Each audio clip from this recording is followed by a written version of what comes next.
मेरे प्यारे छात्र एवं छात्रा, कैसे हैं आप लोग? कैसे चल रही है आप लोगों का स्टडी?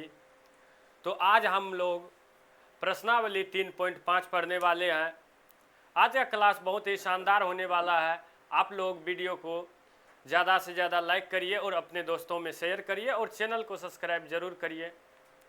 यह प्रश्नावली जो है बोर्ड एग्ज़ाम के दृष्टि से बहुत ही इम्पोर्टेंट है, तो आप लोग अंत तक बने रहिएगा। और हम जो है बहुत ही शानदार तरीके से राम जी का स्टाइल में इनको समझाने का प्रयास करेंगे। आप लोग अवश्य ही समझ लीजिएगा और यह बहुत ही चैप्टर हल्का होने वाला है। ठीक, तो चलिए बिना देरी किए हुए हम लोग प्रश्नावली को शुरू करते हैं। तो देखिए प्रश्नावली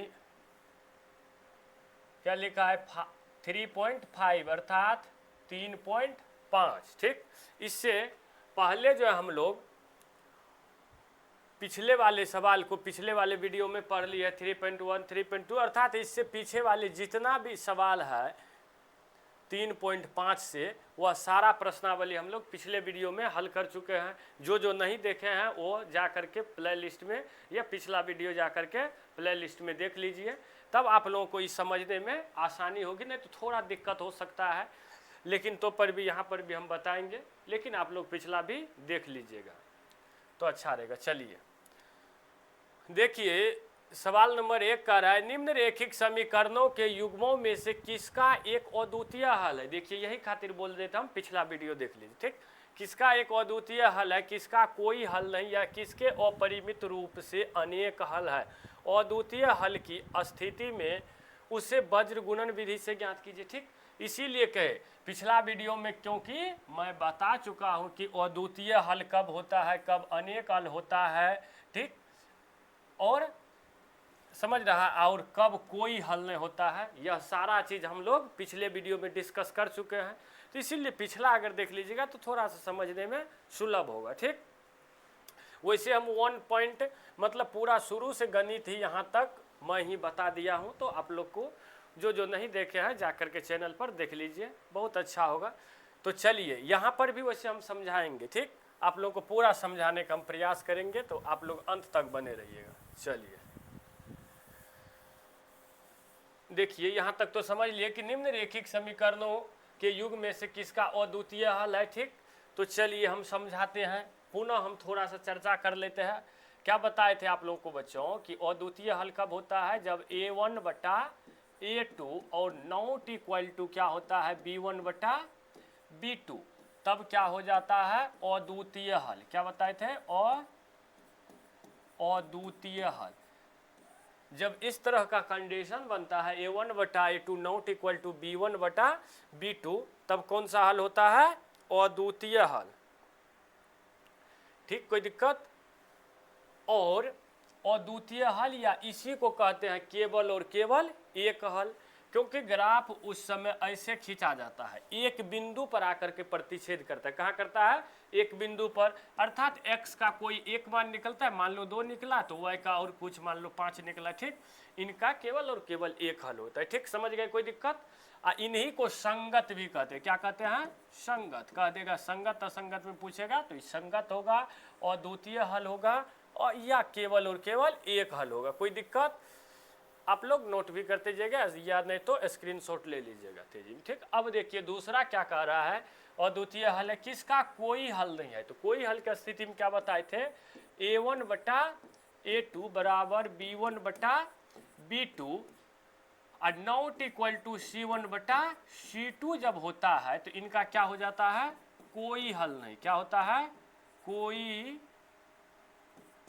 हल नहीं होता है। ठीक, कोई हल नहीं होता है, और यह क्या हो जाता है, असंगत। असंगत। और रेखा क्या होता है, समांतर। रेखाएं क्या होती है, समांतर, पैरेलल। रेखाएं क्या होती है, समांतर, पैरेलल। ठीक, जैसे समांतर रेखा होगा तो यह कटेगा, यह कहीं पर भी नहीं कटेगा। अगर यह कटवे नहीं करेगा तो x और y का कोई हल नहीं होगा, क्योंकि कोई मान ही नहीं होगा। ठीक, दूसरा तीसरा क्या बताए थे, अब देखो अनेक हल। अनेक हल की स्थिति क्या होता है, A1 बटा A2 बराबर B1 बटा B2 अब बराबर C1 बटा C2। ठीक, जब इस तरह का कंडीशन बन जाता है तब क्या हो जाता है, अपरिमित रूप से, तब क्या होता है अपरिमित रूप से अनेक हल। क्या होता है अपरिमित रूप से अनेक हल। ठीक, यहां तक समझ रहे बच्चों। ठीक, क्या होता है अपरिमित रूप से अनेक हल। यह रेखा कैसा हो जाता है, तो रेखा कैसे होते हैं, समपाती होता है। कैसे होता है, समपाती, अर्थात एक रेखा जिस होकर के गुजरेगा, दूसरी रेखा उसी रेखा पर से होकर के गुजरेगा। क्या हो जाएगा, उसी रेखा पर से दूसरी रेखा गुजर जाएगी। कोई दिक्कत। इस तरह से हम लोग यह तीनों को सीख लिया। पिछले वाले वीडियो में भी, सारे वीडियो में 2-3 जहाँ जहाँ इनकी जरूरत पड़ी हम बहुत ही शानदार तरीके से बताए। ठीक, यहाँ पर भी हम चर्चा कर दिए थोड़ा सा। ठीक, अब कोई दिक्कत नहीं ना है, अब आप लोग को कोई दिक्कत भी नहीं होनी चाहिए। ठीक, अब हम लोग सवाल को शुरू करते हैं, क्योंकि ये बता दिए अब सवाल को शुरू करेंगे तो बहुत अच्छे से दिमाग में बैठेगा। कोई दिक्कत। चलिए नोट कर लीजिए, या नहीं तो स्क्रीनशॉट ले लीजिए, हम मिटा देंगे। ठीक, चलिए अब मिटा देते हैं।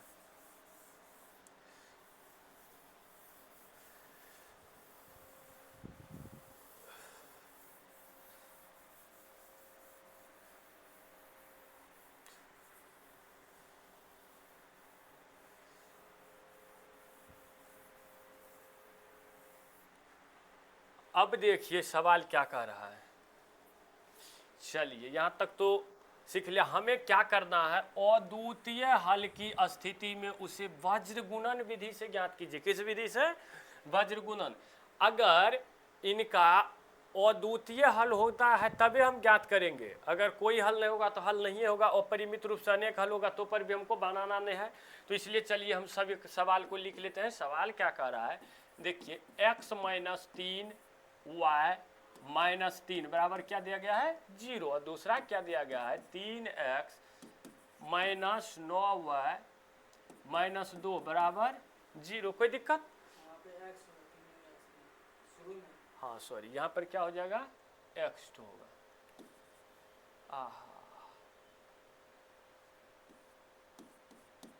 ठीक, कोई दिक्कत। अब ठीक है, चलिए लिखते हैं हम लोग क्या, छोटा सा प्यारा सा एक शब्द हल। ठीक, यहाँ लिखना है A1 A2 तो लिख दो, नहीं भी लिखना है तो कोई दिक्कत नहीं है। अगर समझ रहा है तो कोई दिक्कत नहीं है, तो हम डायरेक्ट लिख देते हैं।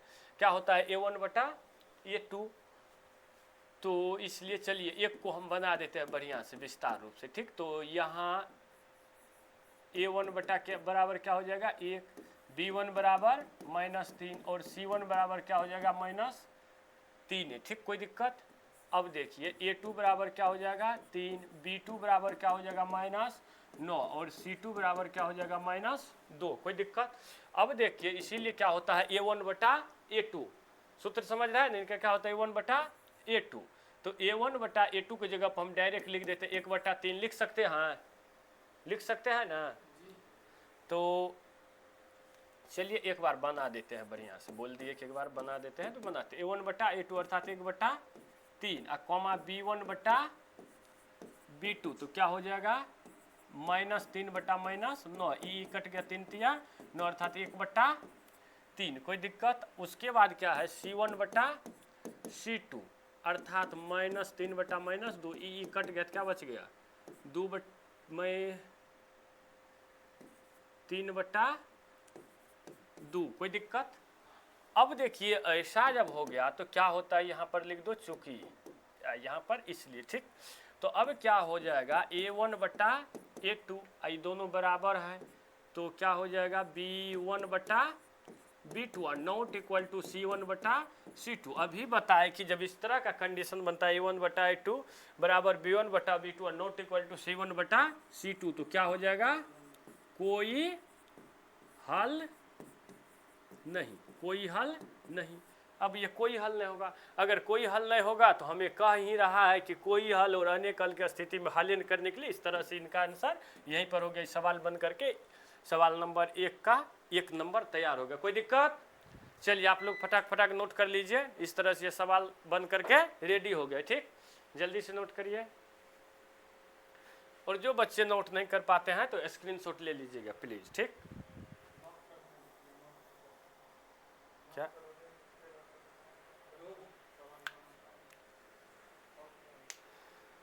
करो, कर लिया। ठीक, चलिए अब इनको हम मिटाते हैं, अगली सवाल की ओर चलते हैं।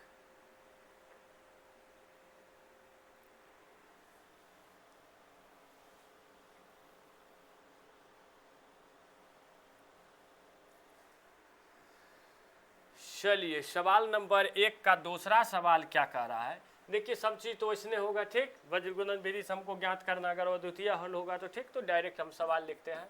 दूसरा सवाल क्या है, 2x + y = 5, ठीक, कॉमा क्या है 3x + 2y = 8, ठीक, कोई दिक्कत। अब देखिए यहाँ तक ही हो गया। अब डायरेक्ट हम लोग तुलना कर लेते हैं, चूँकि यहाँ पर लिख सकते हैं a1/a2, तो a1/a2 के बदला में क्या हो जाएगा 2/3 होगा कि नहीं, होगा ना। उसके बाद क्या हो जाएगा b1/b2 अर्थात 1/2, ठीक। c1/c2 क्या हो जाएगा 5/8। तो हम देख रहे हैं कि a1/a2 क्या हो गया 2/3, ये हो गया 1/2, दोनों बराबर नहीं है। तो इसीलिए यहाँ पर हम लोग लिख सकते हैं कि a1/a2 और नॉट इक्वल टू क्या हो गया b1/b2, हुआ कि नहीं। यहाँ पर देख रहे हैं हम बराबर नहीं है, दोनों है बराबर यहाँ पर। तो इस तरह से क्या हो गया a1/a2 और नॉट इक्वल टू b1/b2, कोई दिक्कत नहीं ना, कोई दिक्कत। तो चलिए अब इस तरह से हम जब देख लिए तो यह क्या हो गया a1/a2 और नॉट इक्वल टू b1/b2, तो क्या होता है अद्वितीय हल हो जाएगा। क्या हो जाएगा अद्वितीय हल है। हमको क्या कह रहा है, अगर अद्वितीय हल है तो उसे वज्र गुणन विधि से ज्ञात कीजिए। तो वज्र गुणन विधि से हम लोग ज्ञात कर लेंगे। अब यहाँ पर क्या लिखेंगे वज्र गुणन विधि से, यहाँ पर क्या लिखेंगे वज्र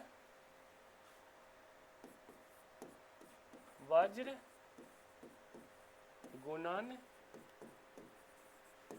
विधि से, वज्र गुणन विधि से, ठीक, वज्र गुणन विधि से। तो अब लिख लो यहाँ, या नहीं तो चुकी लिख लो, कुछ भी लिख सकता है, ठीक। तो वज्र गुणन विधि से जब हल करेंगे तो a1 a2 b1 c1 सब चीज़ निकालना पड़ेगा, तब बढ़िया रहेगा मान बैठाने में, ठीक, कोई दिक्कत। तो निकाल लेते हैं, निकाल ले कि वो इसने बना दे डायरेक्ट। चलिए निकालते, परेशानी नहीं रहेगा। तो a1 बराबर क्या हो जाएगा 2, b1 बराबर क्या हो जाएगा 1, c1 बराबर क्या हो जाएगा 5, कोई दिक्कत। अब देखिए a2 बराबर क्या हो जाएगा 3, b2 बराबर क्या हो जाएगा 2 और c2 बराबर क्या हो जाएगा 8, कोई दिक्कत यहाँ तक समझने में। तो अब देखिए वज्र गुणन विधि से हम लोग ज्ञात करते हैं, तो वज्र गुणन का सूत्र होता है, ये ध्यान में रखना है आप लोगों को, ठीक। चूँकि लिखेंगे x, अब बटा देंगे, ठीक, उसके बाद बराबर y बटा, ठीक, इतना तक कर सकता है। उसके बाद बराबर 1/, ठीक। अब सब में लिखना क्या है, वज्र गुणन का सूत्र होता है, पहले हम अपना से बनाते हैं और उसके बाद इससे भी सूत्र देख देंगे। क्या हो जाएगा CA माइनस CA लिखना है, कोई दिक्कत। उसके बाद क्या लिखना है CA माइनस CA, उसके बाद क्या लिखना है BC माइनस BC, शायद यही होता है, ठीक है। उसके बाद A B minus A B, ठीक, एक बार देख लेते हैं।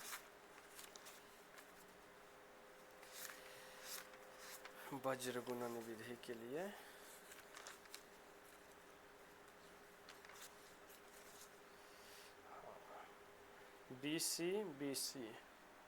BC ओहो सॉरी, पहले ही BC होगा, तब होगा CA, तब AB, तब होगा CA, हम उल्टे लिख दिया। उसके बाद अंतिम में क्या है AB ये सब चीज़ ठीक है लिखे, इनको उल्टा लिख दिया हम, ठीक।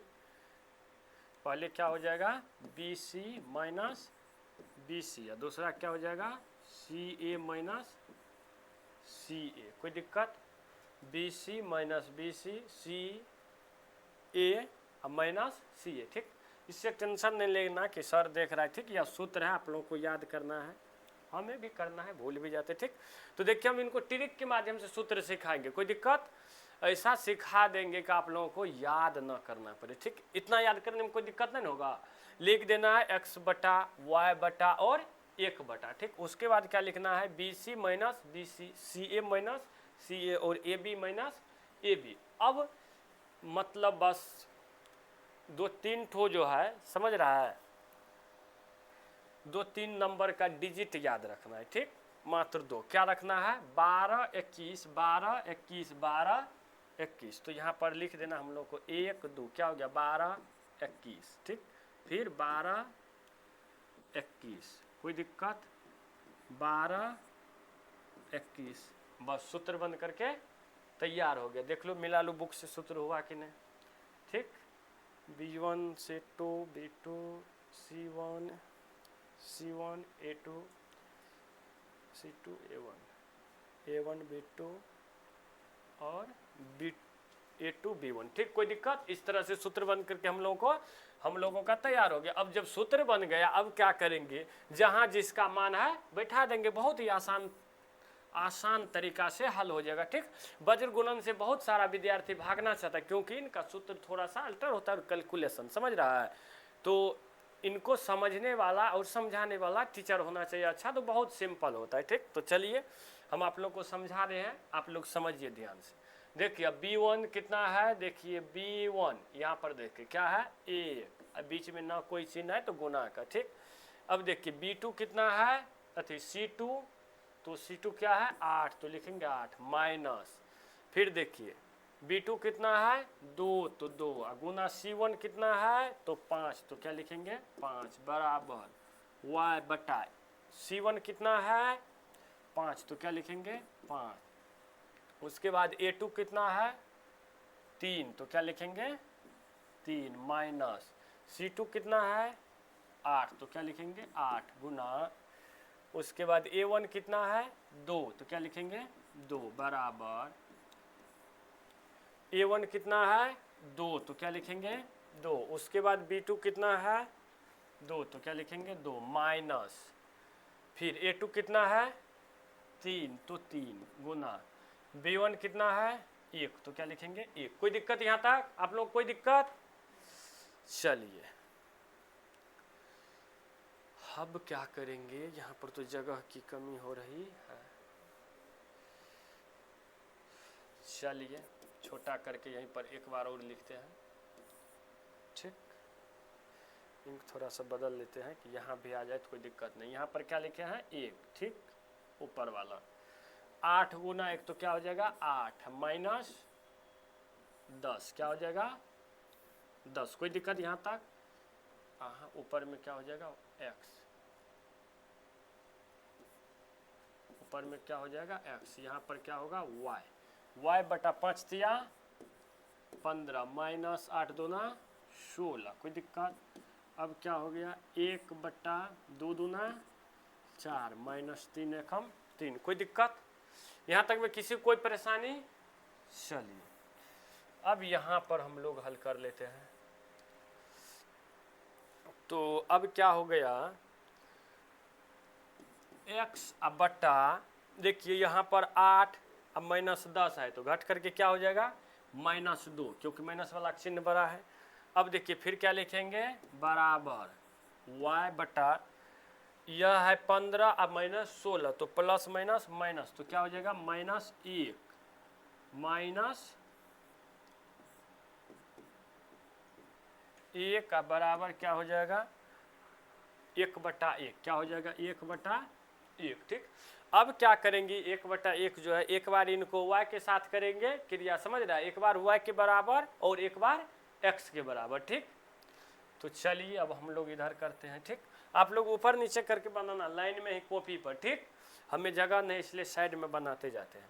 तो अब एक बार किसके साथ गुना करेंगे x के साथ, देखिए यहाँ पर कर लेते हैं x बटा -2 बराबर 1 बटा 1 का। दूसरा क्या करते हैं, y बटा माइनस वो x बटा माइनस 2 है, y बटा माइनस 1 बराबर 1 बटा 1। अब देखिए इनका क्रिया करेंगे तो क्या हो जाएगा, x गुना x, तो x बराबर माइनस 2, x बराबर क्या हो गया माइनस 2, और y का वही हुआ, y बराबर क्या हो गया माइनस 1। देखो था इतना आंसर, x और y का मान निकल गया, देख लो।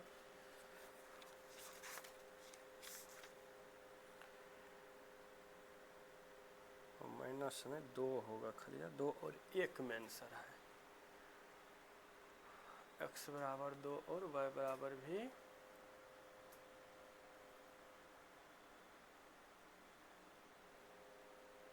x बराबर 2 और y बराबर भी क्या है,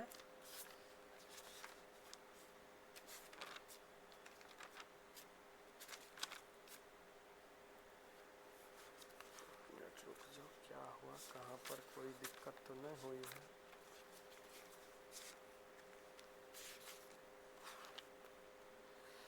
x बराबर 2 y बराबर 2, देखो मान बैठाने में नहीं है कहीं पर दिक्कत, सवाल सही लिखे हैं ना हम। C2 ठीक है, सवाल तो ठीक है, तो सब चीज़ तो ठीक ही रहना चाहिए। B1 का B1 1 हो गया, ठीक। C2 कितना हो गया 8, तो ठीक है, माइनस फिर क्या है माइनस B2 2, उसके बाद C1 5, तो ठीक है। अब फिर देखिए C1 5, C1 कितना हो गया 5, तो 5 लिखे। A2 कितना हो गया 3, तो 3 माइनस, फिर C2 कितना है 8, तो 8, फिर A1 कितना है 2, तो 2 लिख दिए बराबर, A1 कितना है 2, तो 2 लिखे, B2 कितना है 2, तो 2 लिखे, माइनस A2 कितना है 3, तो 3 लिखे, B1 कितना है 1, तो 1 लिखे, तो ठीक है, तो है 8 एकम 8, 5 दूना 10 माइनस 2, ये हो गया, तो माइनस 1 बराबर 1। तब इनको गुना कि x बटा इतना बराबर इतना, तो इनको इनसे गुना, इनको इनसे, तो x बराबर माइनस 2, आई क्या हो रहा है x बराबर माइनस 1, ठीक। लेकिन यहाँ पर मान दिया है प्लस में,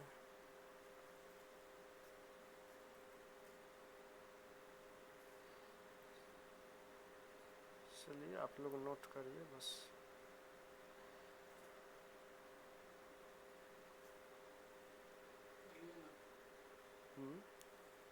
हमारे हिसाब से सही होना चाहिए, तो पर भी हम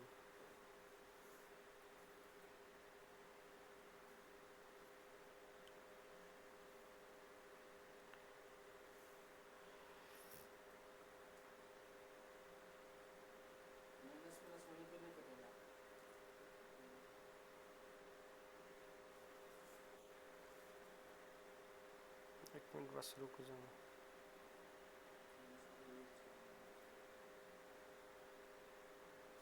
हम खाली एक बार आंसर देख लेते हैं ना।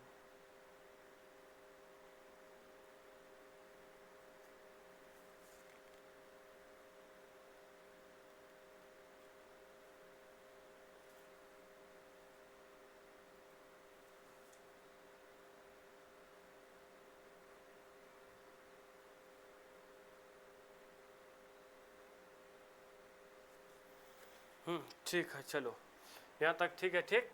अब देखिए ये बराबर सब तीनों क्या है, बराबर है ना, तो एक बार इनको इनके बराबर करना है, एक बार इनको इनके बराबर करना है, ठीक। तो ई भी माइनस है, ई भी माइनस है, तो इनको प्लस कर दो, ठीक। बस और कोई दिक्कत नहीं है, दोनों माइनस माइनस है तो प्लस हो जाएगा। और x बराबर क्या हो गया 2, और y बराबर क्या हो जाएगा 1। कोई दिक्कत, नीचे वाले से नीचे वाले कटता है, ऐसा हम बताए थे पहले भी आप लोगों को, ठीक। इस तरह से इनका आंसर हो गया इनका, ठीक। कोई दिक्कत, खाली माइनस वाले के यहाँ तक माइनस होगा, लेकिन ये दोनों क्या है, इनके बराबर, नीचे वाले में जो भी, जैसे मान लो x बटा 5 रहेगा बराबर y बटा 5 रहेगा, तो बराबर रहता है, नीचे वाले से कटता है, ठीक। इस तरह का बताया है ना, इस तरह से, तो इसीलिए माइनस माइनस है तो कटता है, ठीक। कोई दिक्कत, चलिए नोट कर लिया आप लोग। चलिए आगे बढ़ते हैं तब। चलिए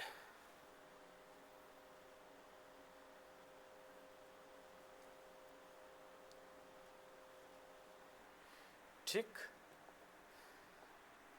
अब देखिए फिर से वही बात है कि निम्नलिखित समीकरण का युग्म अगर अद्वितीय हल होगा तो हमें वज्रगुणन विधि से ज्ञात करना है।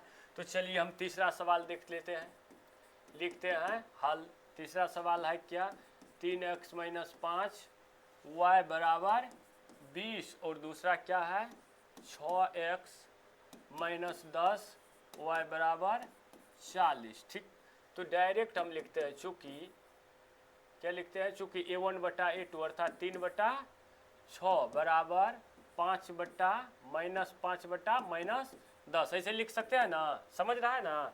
डायरेक्ट लिखते हैं 20/40, तो काट दो, 3 दूना 6, क्या हो जाएगा 1/2, 5 दूना 10 बराबर 1/2, 10 20 का 20, 20 दूना 40, 1/2, 1/2। तो इस तरह से क्या हो रहा है, तीनों बराबर, तो क्या लिखेंगे यहाँ पर, इसीलिए A1/A2 बराबर B1/B2 बराबर क्या हो रहा है C1/C2। तो इनका क्या हो जाएगा, कोई हल नहीं। ठीक, इस तरह से सवाल भी बन करके तैयार हो गया। ठीक, हम बहुत शॉर्ट तरीके से बता दिए, कोई दिक्कत नहीं है। अब क्या उतना हम जब सब चीज़ सिखाइए दी, हो गया A1E क्या है, B1E है, C1E, A2E, B2E, C2, कोई दिक्कत। तो डायरेक्ट कर लिए, चूँकि A1/A2 अर्थात 3/6 B1/B2 -5/-10 और C1/C2 -20/-40 सब बराबर हो गया। तो लिख दे कोई हल नहीं, कोई दिक्कत। चलिए अब जब कोई हल नहीं होगा तो हमको ज्ञात भी करना नहीं है, क्योंकि कह रहा है अद्वितीय हल की स्थिति में वज्रगुणन विधि से ज्ञात कीजिए। ठीक, कोई दिक्कत। चलिए नोट करिए फटाक से।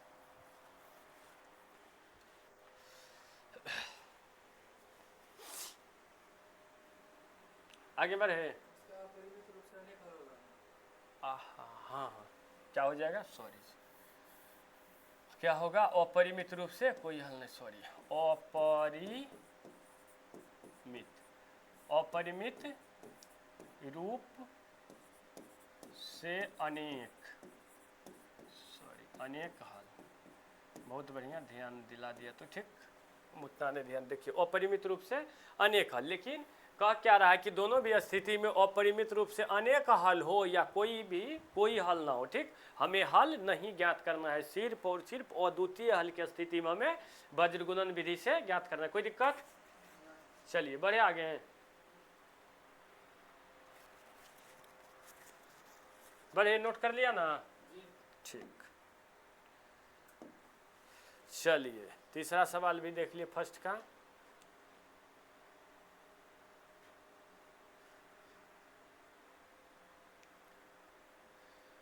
चलिए फर्स्ट का चौथा सवाल क्या कर रहा है, तो ये सब चीज़ तो इसने रहेगा। चौथा सवाल डायरेक्ट हल करते हैं, लिखेंगे हल क्या है, x - 3y बराबर x - 3y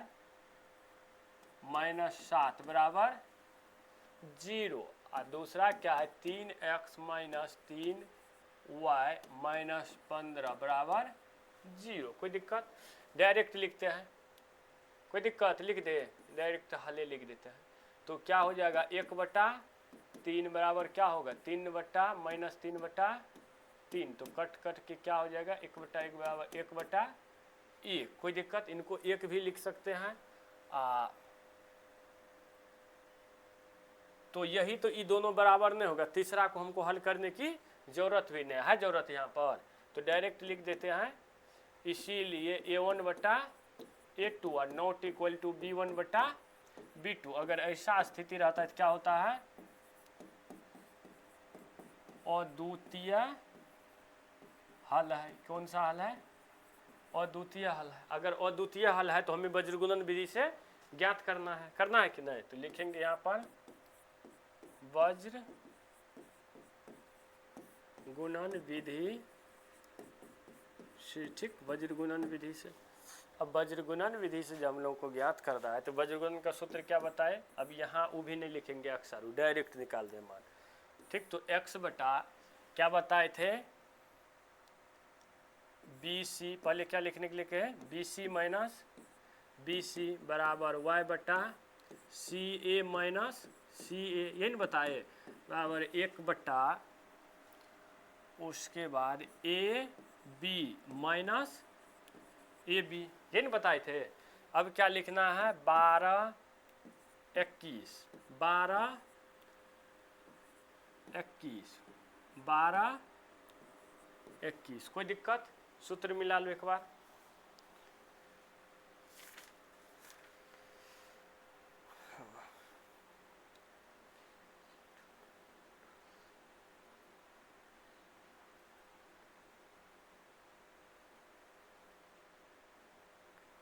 ठीक, कोई दिक्कत, सूत्र ठीक है। चलिए अब इस पर मान हम लोग पुट कर लेंगे। ठीक, x बटा b1 का मान कितना हो जाएगा, देखो यहाँ पर b1 का राइट क्या हो जाएगा, -3, b1 क्या होगा -3, कोई दिक्कत, यहाँ पर हम लिख देते हैं, नहीं तो वैसे नहीं तो दिक्कत हो सकती है आप लोग को, हो सकता है हमें भी हो सकता है। यहाँ पर लिख देते हैं a1 बराबर 1, b1 बराबर -3, c1 बराबर -7। ठीक, जगह खातिर भी नहीं लिख रहे थे। a2 बराबर 3, b2 बराबर -3 और c2 बराबर -15, कोई दिक्कत। चलिए तो अब हो गया a1 कितना हो गया, b1 कितना हो गया -3, उसके बाद क्या है c2, क्या है c2, तो ये कितना हो जाएगा -15, c2 कितना हो जाएगा -15, कोई दिक्कत। फिर क्या है माइनस, तो माइनस लगा देंगे। b2 कितना है, देखिए यहाँ पर -3, तो क्या लिखेंगे -3, गुना है तो गुना। c1 कितना है, c1 -7, तो क्या लिखेंगे -7 बराबर y बटा c1 कितना है, देखिए यहाँ पर -7, तो क्या लिखेंगे -7 गुना a2 कितना है 3, तो क्या लिखेंगे 3 माइनस c2 कितना है -15, तो -15 गुना। ठीक, जब दो बार समान चिन्ह आता है तो कोष्ठ में हम लोग लिख देते हैं, ये पता है ना आप लोगों को। अब देखिए उसके बाद यहाँ तक चले आए, c2 तक हम लोग चले आए, उसके बाद क्या है a1 कितना है 1, तो 1 लिख देंगे। अब फिर 1 बटा a1 कितना है 1, तो क्या लिखेंगे 1 गुना b2 कितना है -3, तो क्या लिखेंगे -3, फिर माइनस a2 कितना है 3, तो क्या लिखेंगे 3 गुना a2 के बाद कितना है b1 कितना है -3, तो क्या लिखेंगे -3, कोई दिक्कत यहाँ तक। अब देखिए हम लोग क्या करेंगे, x का x हो, अब 15 तिया 45, 15 तिया क्या होता है 45, अब माइनस इंटू माइनस बराबर प्लस, तो क्या हो जाएगा खलिया 45। ठीक, अब देखिए 7 तिया 21, माइनस है तो माइनस है, यहाँ पर क्या हो जाएगा 21, फिर क्या लिखेंगे y बटा, यहाँ पर बराबर का चिन्ह है तो यहाँ पर बराबर का चिन्ह है तो बराबर का चिन्ह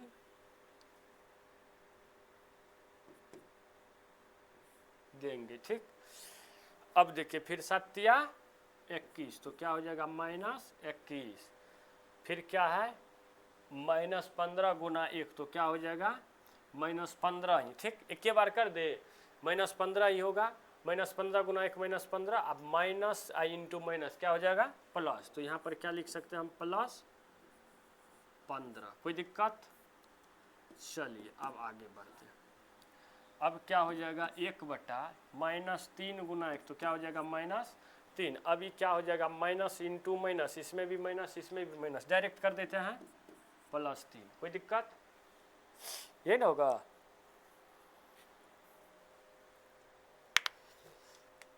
अब देखिए क्या हो रहा है, अब देखिए x बटा 45 में से 21 गया, तो क्या हो जाएगा 21 दूना 42 3 45 होता है, तो क्या बच रहा है 24, 24 1 25, 24 और 21 को जोड़ो, 4 1 5, 2 दूना 4, ये ना होगा 45। तो यहाँ पर क्या हो जाएगा 24 बराबर y बटा, इसमें से ई घटेगा तो माइनस में आ जाएगा, आएगा कि नहीं। तो 15 5 20 1 21 माइनस 6 क्या सत्या 21 तो माइनस ओहो सॉरी हाँ 21 और यहाँ पर गलत है तो कैसे ठीक है, तुम लोग का राइट ठीक 21 चिन्ह यहाँ पर और क्रिया करना पड़ेगा ना, या नहीं तो डायरेक्टली लिखे तो और डायरेक्टली लिखेंगे ना, वाले हंस दिया हमको भी। देखो 21 तो माइनस इंटू माइनस तो प्लस हो गया 21, लेकिन यहाँ पर माइनस है ना तो यहाँ पर माइनस ही लगेगा, है ना।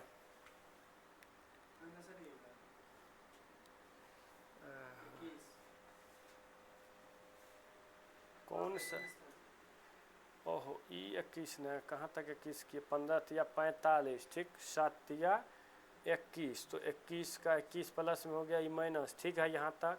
अब उसके बाद 7 तिया 21 ठीक है माइनस में 21 है। अब 15 गुना 1 15 तो यहाँ पर प्लस में 15 ठीक तो था, हम सोच लिए वहीं पर आई 3 एकम 3 अब प्लस माइनस इंटू माइनस 3 तिया 9 सॉरी देखो यहाँ पर भी देखें ना प्लस में क्या होता है माइनस इंटू माइनस 3 तिया 9 कोई दिक्कत। चलिए तो अभी क्या हो जाएगा 15 में से 21 जाएगा तो क्या बच जाएगा y बटा माइनस 6 क्या बचेगा माइनस 6 बराबर 1 बटा 6 ये ना बचेगा 6 3 9 कोई दिक्कत यहाँ तक। अब देखिए जैसे हम आप लोगों को बताए थे कि एक बार इनके साथ गुना करना है और एक बार उनके साथ, इस पर बनाते हैं तो दिखाई देता है बढ़िया से, अंग्रेजी वाले पर बना देते हैं तो लाल कलम ले लेते हैं बना दे इस पर। तो चलिए क्या है x बटा 24 थोड़ा बड़ा बड़ा लिख देते हैं, दिखना चाहिए दिखाई दे देता है ना बढ़िया से। तो उसके बाद 1 बटा क्या हो जाएगा 6 यही ना होगा। दूसरा क्या है y बराबर y बटा माइनस 6 1 बटा 6 कोई दिक्कत। अब देखिए 6 का 6 6 चौका 24 काट सकते हैं ऐसे हम लोग।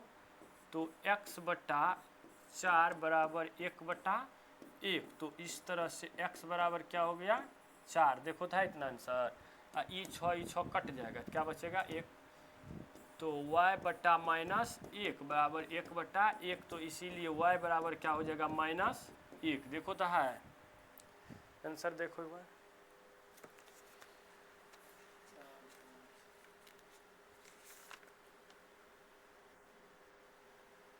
x बराबर 4 y बराबर माइनस 1 ठीक कोई दिक्कत समझ गया। इस तरह से हम लोग सवाल नंबर 1 का चौथा सवाल भी बहुत ही शानदार तरीके से हम लोग देख चुके हैं। कोई दिक्कत किसी को कोई दिक्कत। वज्रगुणन विधि से भी हम लोग वज्रगुणन विधि से बहुत ही शानदार तरीके से देख चुके ठीक। आंसर आप लोगों का आ गया, बुक से मिला लो, मिलाना क्या है हम देख लिए तो हो गया ठीक समझे ना। किसी को कोई दिक्कत। चलिए फटाक से नोट कर लीजिए हम थोड़ा सा साइड ठीक नोट हो गया। जिनको जिनको नहीं कर सके हैं ऑनलाइन वाले बच्चे तो वह क्या करिए स्क्रीनशॉट ले लीजिएगा। चलिए मिटा देते हैं। चलिए अगले सवाल की ओर चलते हैं। अब देखिए एक का सारा सवाल कुल 4 सवाल थे, चारों हो गया। अब दूसरा सवाल की ओर हम लोग चल रहे हैं ठीक। तो आप लोग बहुत ही सावधानी से देखिए, ध्यान से देखिए, हम भी बहुत ही धीमी चाल से और बहुत ही अच्छे ढंग से पढ़ा रहे हैं ठीक। तो आप लोग बढ़िया से देखिए, सिर्फ और सिर्फ देखिए, आप लोगों को दिमाग में आना ही आना है ठीक है। वीडियो अच्छा लगता है तो लाइक शेयर और चैनल को सब्सक्राइब जरूर करें ठीक। देखिए सवाल नंबर 2 का 1 नंबर क्या कर रहा है, इधर देखो ए और बी के किन मानों के लिए निम्नरेखिक समीकरणों के युग्म के अपरिमित रूप से अनेक हल हैं। क्या कह रहा है ए और बी के मानों के लिए, इधर सुनो बढ़िया से, निम्नरेखिक समीकरणों के युग्म के अपरिमित रूप से अनेक हल है। तो निम्न समीकरण यहाँ पर दिया गया है, समझ रहा है। इनका कह रहा है कौन ए और बी के मान के लिए इनका अपरिमित रूप से अनेक हल है ठीक। कोई दिक्कत नहीं ना, कोई दिक्कत है यहाँ तक तो यहाँ पर तो सवाल दिया ही गया है, यहीं पर हम A1 A2 निकाल लेते हैं और ज़्यादा हल उस साइड कर लेंगे। ठीक, शुरू वाला हल यहीं पर कर लेते हैं।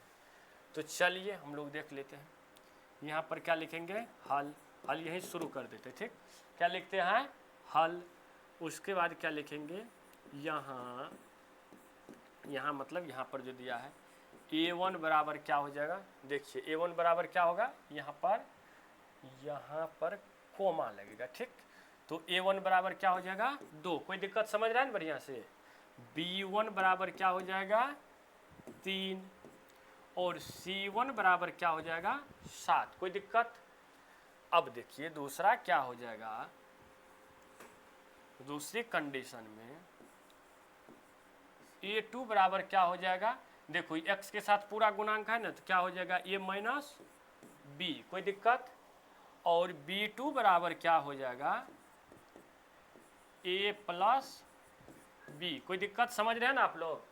उसके बाद कोमा C2 बराबर क्या हो जाएगा 3A प्लस B अब माइनस 2, कोई दिक्कत। यह सारा हो जाएगा C2 बराबर, कोई दिक्कत यहाँ तक नहीं ना दिक्कत। अब इनको क्या करेंगे वज्र गुणन विधि, क्या कह रहा है, A और B के किन मानों के लिए निम्नलिखित समीकरणों के अपरिमित रूप से अनेक हल होंगे। ठीक, क्या कह रहा है, अपरिमित रूप से अनेक हल होंगे। तो यहाँ पर हम लिखेंगे चूंकि यहाँ पर क्या लिखेंगे, चूंकि अपरिमित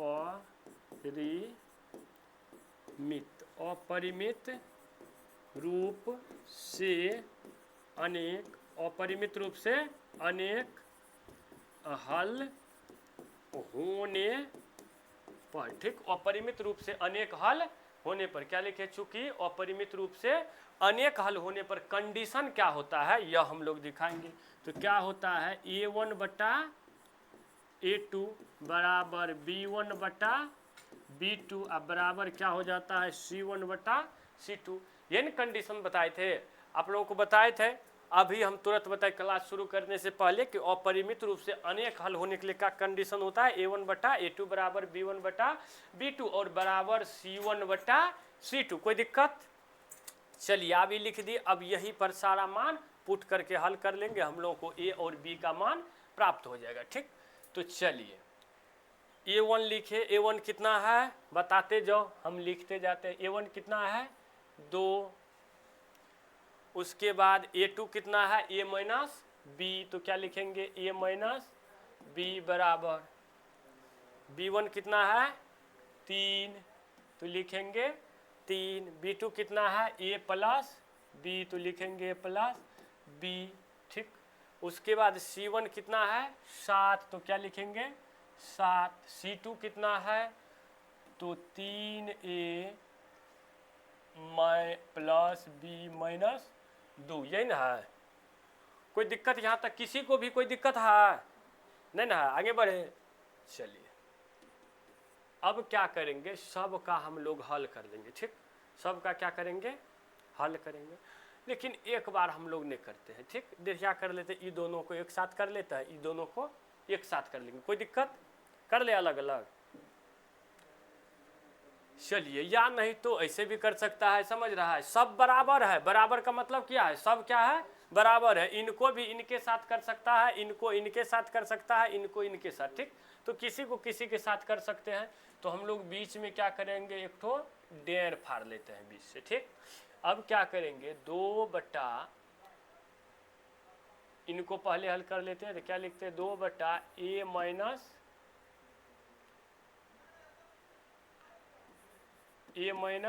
B बराबर 3 बटा A प्लस B। ठीक, इनको हल कर लेते हैं पूरा पहले, तो इनको इनसे गुना करेगा, इनको इनसे गुना करेगा, करेगा ना, तो क्या हो जाएगा 2 गुना है तो क्या हो जाएगा 2A प्लस 2B बराबर क्या हो जाएगा 3A, होगा कि नहीं 3A माइनस 3B। अब क्या हो जाएगा 2A plus 2B minus 3A plus 3B बराबर जीरो, कोई दिक्कत। तो अब क्या हो गया, 2a में से 1a 3a जाएगा तो कितना बचेगा, -a बचेगा कि नहीं, -a आई क्या हो जाएगा, 3 2 5 होगा कि नहीं, 3 2 5 b बराबर 0, समीकरण 1, कोई दिक्कत। चलिए अब इस साइड का हल कर देते, 3/a प्लस b बराबर 7/3 a प्लस b माइनस 2। अब देखिए इन सब को इससे गुना करेंगे, ठीक, तो क्या हो जाएगा, 3 तिया 9a minus plus 3b minus 3 दूना 6 बराबर 7a प्लस 7b, ठीक। अब देखिए क्या हो जाएगा, 9a plus 3b minus 6 minus 7a plus minus 7a minus 7b बराबर 0, ठीक। तो क्या हो जाएगा, अब देखिए 9a में से 7a गया तो क्या बच गया, 2a बचेगा कि नहीं, 9a में से 7a जाएगा तो क्या बच जाएगा, 2a प्लस वाला बर है तो प्लस वाला लिखेंगे। अब देखिए 3a 3b में से 7b जाएगा तो क्या बचेगा, 4b, क्या बच जाएगा, 4b बचेगा ना, 4b। तो यहाँ पर लिखते हैं -4b, ठीक, कोई दिक्कत। यहाँ तक समझ रहा है ना, समझने में कोई दिक्कत। अब देखिए 6 है, खलिया 6 है, अचर पद है, ठीक, इनको उस साइड कर लेंगे तो प्लस वाले हो जाएगा, तो लिख देते हैं 6 बराबर समीकरण सेकेंड, कोई दिक्कत। अब क्या करेंगे हम लोग, दोनों समीकरण हल कर लिए, अब समीकरण फर्स्ट और सेकेंड का तुलना कर लेंगे। देखिए यहाँ पर एक चीज़ कॉमन होने वाला है ना, 2 कॉमन ले सकते हैं, तो 2 क्या ले लिए कॉमन, तो क्या हो जाएगा, a माइनस 2b बराबर 6, यहाँ पर समीकरण नहीं मानेंगे हम लोग। तो यहाँ पर क्या हो गया, 6। अब देखिए गुना में है तो उस साइड भागा में जाएगा तो 2 तिया 6, अर्थात a माइनस 2b बराबर 3, समीकरण सेकेंड। यहाँ तक किसी कोई दिक्कत। अब क्या लिखेंगे हम लोग, समीकरण फर्स्ट तथा सेकेंड से, यहाँ तक हम लोग हल कर चुके हैं, यहाँ तक है, देखो बढ़िया से बाबू, यहाँ से यहाँ तक एक पार्ट हो गया, ठीक। अब क्या लिखेंगे इसमें, समीकरण क्या लिखेंगे, समीकरण फर्स्ट तथा सेकेंड से, समीकरण फर्स्ट तथा सेकेंड से। तो क्या करेंगे, समीकरण फर्स्ट तथा सेकेंड से, फर्स्ट क्या है, -a प्लस 5b बराबर 0, और दूसरा क्या है, a माइनस 2b बराबर 3, ठीक। तो अब देखिए इनका चिन्ह तो पहले से ही बदला है, तो क्या लिखेंगे, यहाँ पर बताए थे जोड़ने पर अगर चिन्ह बदलते हैं तब लिखेंगे, घटाने पर चिन्ह नहीं बदलते हैं तो जोड़ने पर, ठीक। ये माइनस में है, प्लस में है, कट जाएगा। अब इसमें से ई जाएगा तो क्या बच गया, 3 2 5, अर्थात 3b बराबर क्या हो जाएगा, 3 होगा कि नहीं, ई कट गया तो b बराबर क्या हो गया, 1। देखो है एक ठो आंसर तो आ गया, ठीक। अब किसी में मान रख लेंगे हम लोग, क्या करेंगे, कोई समीकरण में मान रख लेंगे, तो किस में मान रखेंगे, जो हमको हल्का लगे उसमें रख लेते हैं, कोई दिक्कत। तो इसी में रख लेते हैं 2 में, तो क्या लिखेंगे, समीकरण 2 में b का मान रखने, समझ रहा है ना, रखने पर, तो b का मान जब रख रहे हैं तो क्या हो रहा है, a माइनस 2 गुना b का मान 1 बराबर 3, तो क्या हो गया, a माइनस 2 बराबर 3, तो क्या हो गया, a बराबर 3 माइनस 2, तो इसीलिए a बराबर भी क्या हो गया, 1। देखो है आंसर, b बराबर भी 1 और a बराबर भी 1। देखो इस तरह से हम लोग सवाल नंबर 2 का भी बहुत ही शानदार तरीके से हल कर चुके हैं, कोई दिक्कत। देखो आंसर देख लो, देखो हम तो हट ही रहे हैं, ठीक। आप लोगों को नोट करने के लिए तो हम हटवे करेंगे ना।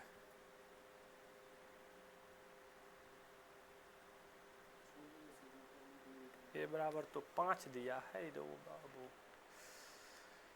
चलिए बी बराबर तो 1 हो ही न गया है, तो ए थी बी बराबर 1, तो ए बराबर देख लेते हैं, कोई दिक्कत नहीं। बी का मान इतना आया ना, तो ठीक है। ओहो सॉरी यहाँ पर क्या है, ये माइनस में है, तो 3 2 5, यहाँ पर माइनस में है ना, तो यहाँ पर 5 होगा। ठीक, कोई दिक्कत, इसलिए कहते हैं आंसर देख लो, मतलब सब चीज़ ठीक है करते हैं, थोड़ा सा करके अंतिम में। अब यहाँ पर माइनस हम ध्यान नहीं दिए, माइनस से कर देते, घट जाएगा, कोई दिक्कत, समझ गए ना आप लोग। यहाँ पर माइनस था तो उस साइड गया तो प्लस हो गया, तो 3 2 5 हो गया। ठीक, इस तरह से सवाल नंबर 2 भी हल कर चुके। देखिए जल्दी से नोट कर लीजिए। ठीक है, ठीक क्या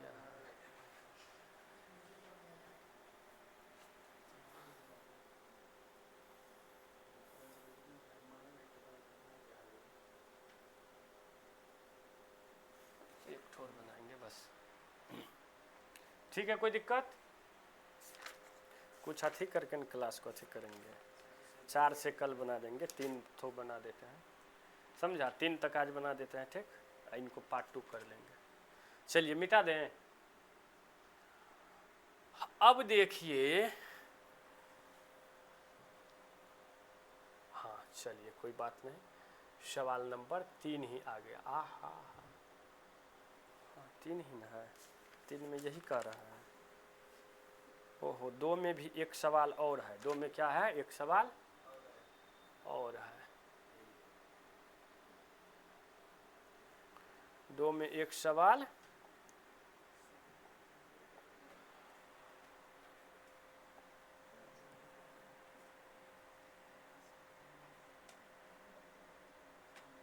देखिए 2 का दूसरा सवाल है कि के किस मान के लिए निम्नरेखिक समीकरणों के युग्म का कोई हल नहीं है। अब इसमें उसमें कह रहा था कि ए और बी का मान निकाल करके निम्नरेखिक समीकरण का अपरिमित रूप से अनेक हल कब होता है। ठीक, अनेक हल की स्थिति में ए और बी का मान ज्ञात करने के लिए सवाल नंबर 2 का फर्स्ट क्या है, 2 का सेकेंड में कह रहा है के किस मान के लिए निम्नरेखिक समीकरणों के युग्म का कोई हल नहीं है। ठीक, तो हम लोग यहाँ पर भी वैसने चीज लिखेंगे सेम। ठीक, क्या लिखेंगे, हल, समझ रहा है ना, क्या लिखेंगे, हल। चलिए अब यहाँ पर क्या लिखेंगे, a1 बराबर 3, b1 बराबर 1, c1 बराबर c1, हाँ c1 बराबर क्या हो जाएगा 1। कोई दिक्कत, किसी कोई दिक्कत। अब देखिए फिर a2 बराबर क्या हो जाएगा, ये पूरा में गुना है तो 2k, क्या होगा 2k माइनस 1। ठीक, उसके बाद b2 बराबर क्या हो जाएगा k माइनस 1, उसके बाद c2 बराबर क्या हो जाएगा 2k प्लस 1 या 2k प्लस 1। कोई दिक्कत। चलिए अब क्या कह रहा है कि निम्न समीकरणों युग्म का कोई हल ना हो, तो क्या लिखेंगे, चूंकि कोई, क्या लिखेंगे, कोई हल नहीं, कोई हल नहीं होने पर, कोई हल नहीं होने पर, कोई हल नहीं होने पर क्या होता है, आप लोगों को क्लास शुरू करने से पहले, अर्थात क्लास शुरू कर देते, सवाल शुरू करने से पहले बताए थे कि a1 बटा a2 नॉट इक्वल टू क्या होता है b1 बटा b2 बराबर c1 बटा c2। तो ये लिखना जरूरी भी नहीं है। ठीक, यही नहीं बताए थे कि कोई हल नहीं होने, कोई हल है, कोई हल नहीं होने पर, कोई हल नहीं होने पर a1 बटा a2 बराबर b1 बटा b2 और नॉट इक्वल टू क्या होता है c1 बटा c2। ठीक, इस तरह से होगा, ध्यान नहीं देते थोड़ा सा तो मिस हो जाता है। ठीक, कोई हल नहीं होने पर, ठीक, ये बताए थे ना क्लास से पहले, मतलब क्लास शुरू किए थे तब, ये k1 बटा a2 बराबर b1 बटा b2 not equal to c1 बटा c2 जब होता है तो कोई हल नहीं होता है। ठीक, अब सारे का मान बैठा देंगे, सारे का मान क्या करेंगे हम लोग, बैठा देंगे। तो चलिए इस साइड बैठा लेते हैं हम लोग, लिखते हैं, या a1 कितना है बताओ, a1 अभी निकाले हैं 3, उसके बाद a2 कितना है 2k माइनस 1, कोई दिक्कत, बराबर b1 कितना है, -1 है तो -1 लिखो, उसके बाद 1 है, सॉरी तो इन पूछ रहा, हमको इधर से नहीं देखा जाए। अब b2 कितना है, k-1, उसके बाद c2 कितना है, अच्छा c1 कितना है 1 या 1, ठीक। c2 कितना है 2k+1, कोई दिक्कत यहाँ तक, लेकिन ये बराबर नहीं होगा, नॉट इक्वल टू होगा, ठीक। अब बराबर नहीं है तो हम लोगों को यही दोनों को हल करना है, ये हल नहीं करना है, ठीक। बराबर नहीं है तो ये हल न होगा, इसके बराबर है जो हल होगा, ठीक। यही दो ठो को हल कर लेंगे, इसी से हम उन लोगों को के का मान निकल जाएगा, सिर्फ और सिर्फ के का नहीं मान कर है निकालने के लिए, ठीक। तो बहुत सिंपल है, बहुत आसान है, ठीक। देखिए अब 3 गुना के तो क्या हो जाएगा 3k, अब माइनस फिर है तो 3, अब -1 तो क्या हो गया -3। अब देखिए 2k -1, कोई दिक्कत, देखो कितना सिंपल है। अब क्या हो गया 3k, आई प्लस में है तो इस साइड माइनस में 2k, आई क्या हो गया -1 है, इधर प्लस क्या हो जाएगा 3। अब देखिए 3k में से 2k जाएगा, क्या बचेगा k, आई प्लस आई माइनस आई प्लस है तो क्या बचेगा 2k बराबर 2, यही हो गया इनका फाइनल आंसर। देखो समझ रहा है, इस तरह से हम लोग सवाल नंबर 2 का 2 भी बहुत ही शानदार तरीके से देख चुके हैं। कोई दिक्कत, किसी को कोई दिक्कत? अगर आप लोगों को वीडियो अच्छा लगता है तो लाइक शेयर जरूर करें।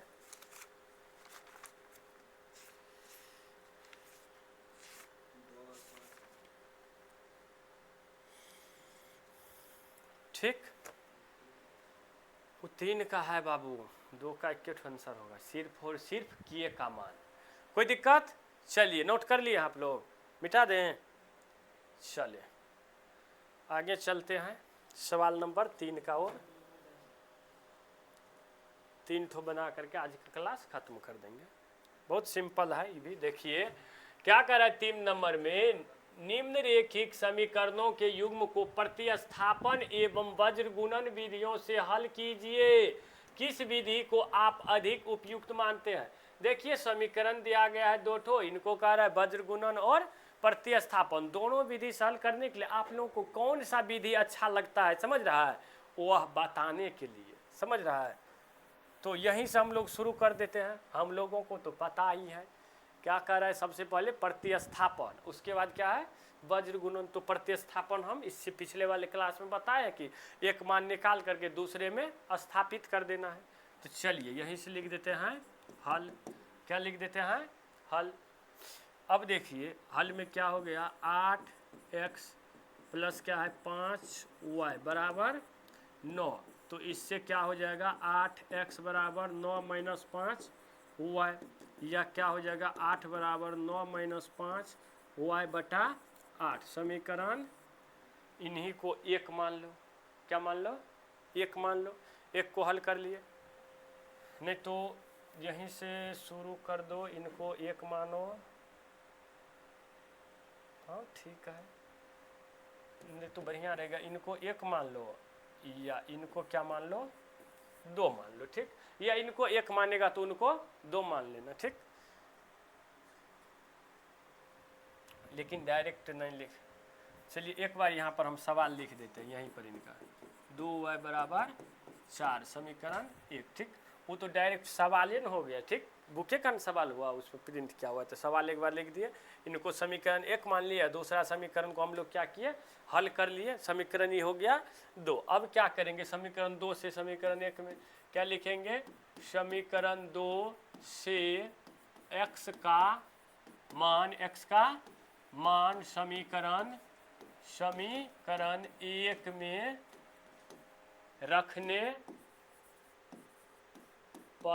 पर तो क्या हो जाएगा, 1 में रखेगा तो 1 कितना है 3x प्लस 2y बराबर 4, ठीक। तो 3x का मान कितना है 9 - 5y बटा 8, कोई दिक्कत, प्लस 2y बराबर 4, तो क्या हो जाएगा 9 तिया 27 - 5 तिया 15y बटा 8 प्लस 2y बराबर 4। अब देखिए 8 का 8 हो, 27 - 15 y 8 हो गया तो प्लस 8 दूना 16y बराबर 4, कोई दिक्कत। तो अब देखिए 8 का 8 हो, 27 प्लस माइनस माइनस तो क्या हो जाएगा प्लस y बराबर 4। ठीक, यहाँ तक में किसी को कोई दिक्कत नहीं ना? दिक्कत क्रॉस मल्टीप्लिकेशन कर दो तो 27 प्लस y बराबर 8 चौका 32 या y बराबर क्या हो जाएगा 32 प्लस माइनस 27। ठीक, 32 5 27 होता है तो y बराबर कितना हो गया 5। y का मान निकल गया। अब किसी मान रख लो तो समीकरण 2 में रख लेंगे। क्या करेंगे समीकरण 2 में y का मान रखने पर, समीकरण 2 में y का मान रखने पर, तो y का मान रखेगा तो क्या हो जाएगा x बराबर क्या है 9 माइनस 5। अब y का मान कितना हो गया 5 बराबर 8। तो क्या हो गया 9 और 5 25। ठीक, तो बटा 8। तो अब क्या हो गया 25 में से 9 गया तो क्या बचेगा 16। क्या बचेगा 16। लेकिन माइनस में 16 माइनस 8 तो 8 दूना 16 माइनस 2 देखो है एक तो हो गया -2। x बराबर -2 और y बराबर 5। देख लो मान x बराबर -2 y बराबर 5। कोई दिक्कत? इस तरह से हम लोग सवाल नंबर 3 को अभी प्रतिस्थापन विधि से हल कर लिए। अब क्या बचा वज्र गुणन विधि से। कोई दिक्कत? चलिए इनको नोट करिए, फटाक से नोट करिए आप लोग।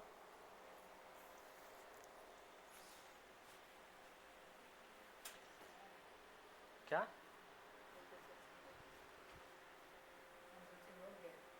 नहीं, वज्र गुणन विधि बच गया। एक विधि इसमें कह रहा है 2 विधि हल करने के लिए। ठीक, हो तो गया है, आंसर हो गया, लेकिन अब एक विधि और बाकी है सवाल के। ठीक है, मिटा देते हैं। सवाल के हिसाब से रूल एक ठो बाकी रह गया। चलिए देखिए अब क्या करेंगे हम लोग वज्र गुणन विधि से हल। क्या करेंगे वज्र गुणन। तो क्या लिखेंगे यहाँ पर देखो क्या लिखेंगे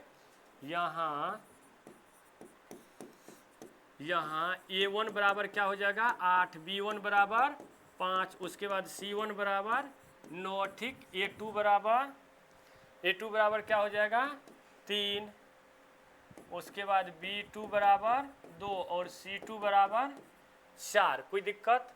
अब क्या लिखेंगे वज्र गुणन विधि से। वज्र गुणन विधि से, तो वज्र गुणन विधि से देखो क्या बताए थे x बटा BCN पहले कहे थे BC माइनस BC बराबर y बटा CA माइनस CA 1 बटा AB माइनस AB, ये नहीं बताए थे। अब इसमें क्या लिखना है 12 21 12, क्या पेन चेंज कर ले। ठीक, तो क्या बताए थे 12 21 12 21, अरे बाप रे। उसके बाद क्या बताए थे 12 21। कोई दिक्कत? देखो सूत्र मिला लो। सूत्र ठीक है कि नहीं? ठीक है, मिला लिए। चलिए आगे बढ़े। चलिए आगे अब क्या कह रहा है x बटा a1 की जल्दी जल्दी बोल देगा आप लोग भी तो बस जल्दी हो जाएंगे। ठीक, देखिए b1 कितना है, हमको उधर से देखने में कुछ कठिनाई हो रहा है। b1 कितना है b1 5, b1 कितना है 5 गुना c2 कितना है 4 माइनस b2 कितना है 2, c1 कितना है 9 बराबर y बट्टा c1 कितना है फिर 9, ये ना है।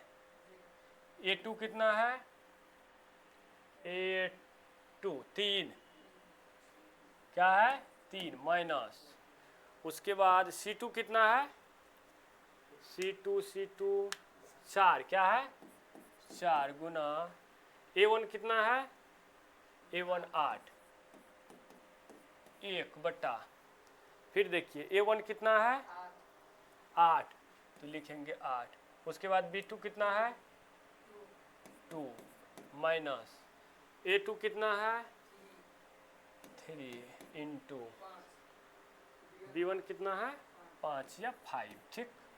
चलिए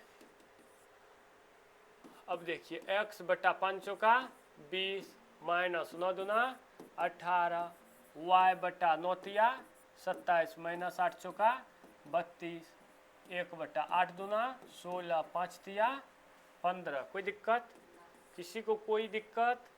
अब देखिए x बटा 2 बराबर y बटा 27 5 32 माइनस 5 बराबर 1 बटा 1। कोई दिक्कत? अब जो बताए थे वही क्रिया होगा, एक बार x के साथ 1 बटा 1 का गुना, एक बार y के साथ। तो क्या लिखेंगे x बटा 2 1 बटा 1 और y बटा माइनस 5 बराबर 1 बटा 1। तो क्या हो जाएगा x बराबर 2, हुआ कि नहीं? तो लेकिन उल्टा हो गया लगता है, उसमें x में माइनस हुआ था, इसमें y में हो गया। कैसे उसमें हुआ था देखो तो, x में हुआ था कि y में? ओहो, x में -2 हुआ था। कैसे हुआ देखो, कहीं पर तो कुछ मिसअंडरस्टैंडिंग नहीं है। 8 चौका 32 9 तिया 27 27 क्या यहाँ पर देखो तो एक बार मान मिला लो तो फिर से, ठीक लिखे हैं b1 5 c2 4, ठीक। उसके बाद b2 2 तो 2, c1 9, तो ठीक है बराबर y बटा 9, ठीक 9 है।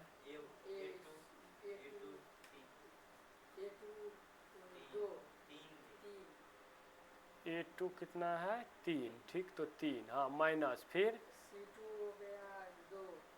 c2 कितना हो गया 4, फिर तो बोल a1 हो गया 8, ठीक हाँ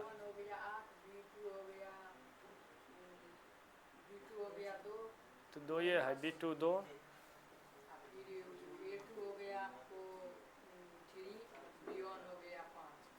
तो ठीक है तो है, ठीक। तो इस तरह से 5 चौका 20 9 दूना 18 9 तिया 27 8 चौका 32 8 दूना 16 5 तिया 15, ठीक।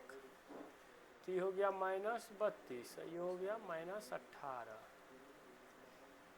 तो ये होता कैसे है, चलो करिए, यहाँ तक आप लोग नोट करिए तो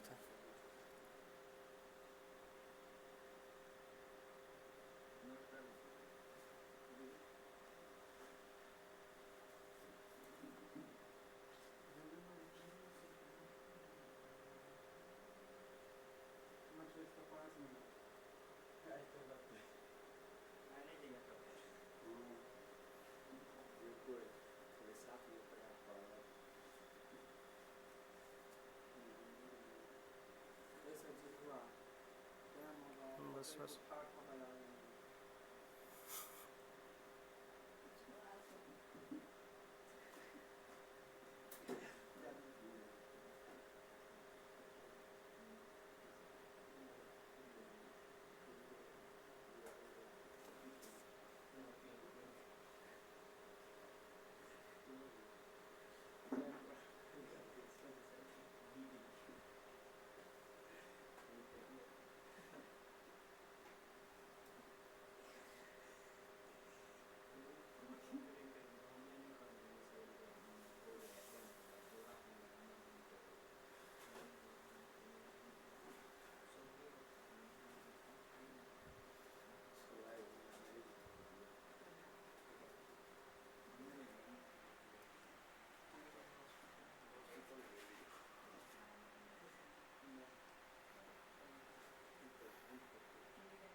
ठीक, यहाँ तक ठीक है ना सब कुछ?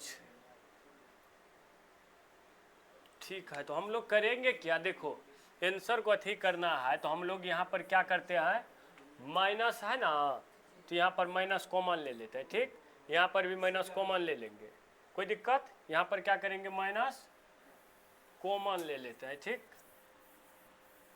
और कुछ नहीं, ठीक है, आंसर के लिए तो माइनस अगर कॉमन लिए तो एक्स बटा क्या हो गया, -20 प्लस 18, उसके बाद क्या हो जाता है, कोष्ठ में बंद है 27। हाँ कोष्ठ में बंद है 27,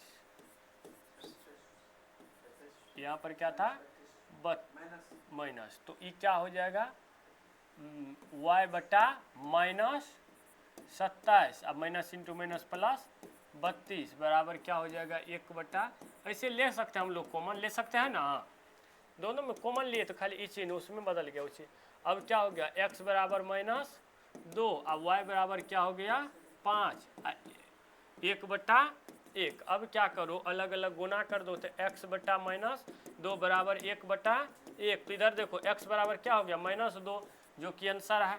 उसके बाद y बटा 5 बराबर 1 बटा 1, तो y बराबर क्या हो गया 5। कोई दिक्कत, कोई दिक्कत। इस तरह से हम लोग सवाल नंबर 3 का दूसरी विधि वज्र गुणन विधि से भी सवाल नंबर 3 का दूसरा नियम भी, मतलब सवाल नंबर 3 को समझ लो, प्रतिस्थापन और वज्र गुणन दोनों विधि से बहुत ही शानदार तरीके से हम लोग देख चुके हैं। ठीक, अगर आप लोगों को वीडियो अच्छा लगे तो चैनल को सब्सक्राइब, लाइक और अपने दोस्तों में शेयर जरूर करिए। ठीक, अब इससे आगे जो भी सवाल बचे हैं हम लोग अगले क्लास में हल करेंगे।